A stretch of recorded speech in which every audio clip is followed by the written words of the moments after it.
कही है ऐसे एगो लड़की कहता रही ये पिया जी अब रउआ बियाह क के ले रउआ भी गवना के बात कहानी मो कहता कि कहले जगह के रखी अरे जवनिया के धान हो भाव देते इधर से भाव दीजिए जवनिया यह तरी ना कह जाए अरे जवनिया के धान हो भाव से कह यही तरी मत पूर्वक बनाओ तू अपना कैसे सीरियस हो गई नहीं मैं बोली कि मैं गा रही हूँ तो ये मुझे देखे तो अपना शरीर के कुछ भी कर अरे पापा कि काबले जगह के राखी जवनिया के धान हो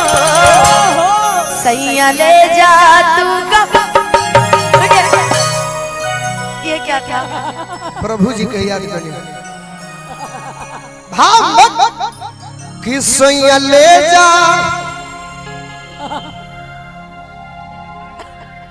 लगलू तू ऐसे वाला भाव तब मैंने कहा बना मत अनु सब सिखा देंगे मुझे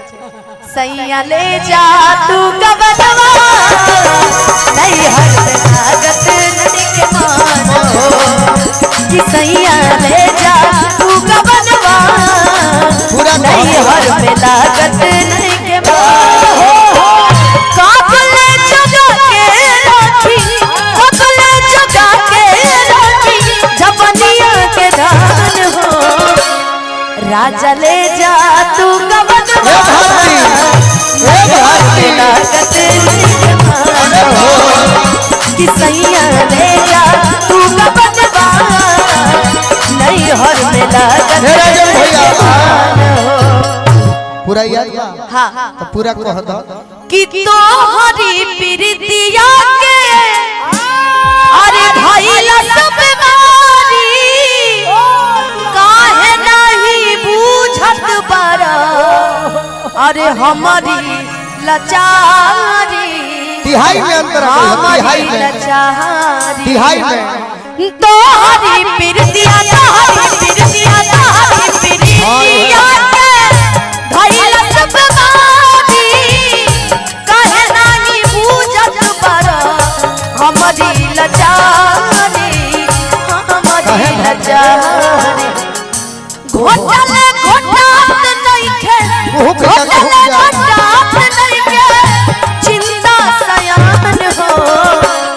सैया ले जा तू कबनवा नहीं हर लागत नहीं के मानो ए राजा ले जा तू कबनवा नहीं हर लागत नहीं के मानो राजा ले जा तू कबनवा और बात नहीं हर हे राजन भैया म्यूजिक ना राजा ले जा तू गवर्नवा नैहर में लागत नहीं के मन हो नैहर में मन नानू लगी ऐसे कि नैहर में मन ना लगी जब ससुरा में जइबो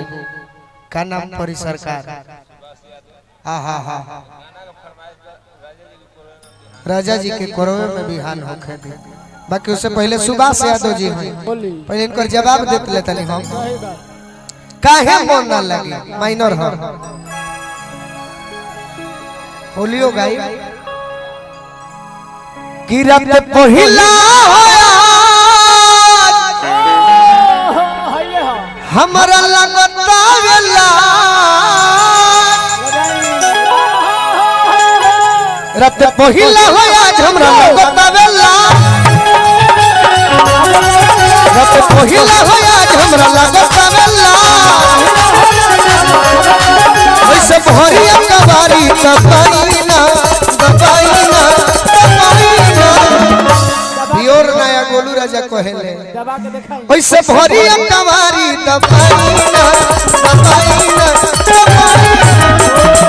तो अनुपमा कहतर यही राजा जी से ए राजा जी अब लेट हो गई ए राजा जी दिया बुता के रौरा आईना ए राजा जी दिया बुता के रौरा आईना ए राजा जी दिया बुता के रौरा आईना ए राजा जी दिया 56 करोड़ के हई रौरे हो जवानी आ काहे बेचैन हमर के कैला बानी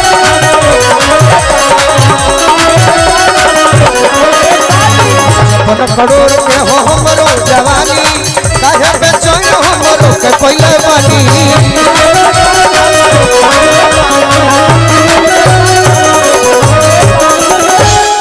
लिहि पिहि होई दूध तब काम होई सू लिहि पिहि होई दूध तब काम होई सू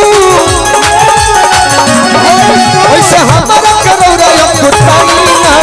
कुताईना मेहरारू कहतिया ए राजा जी दिया बुता के रौरा ए राजा जी दिया राजा जी दियावा बुता के रौरा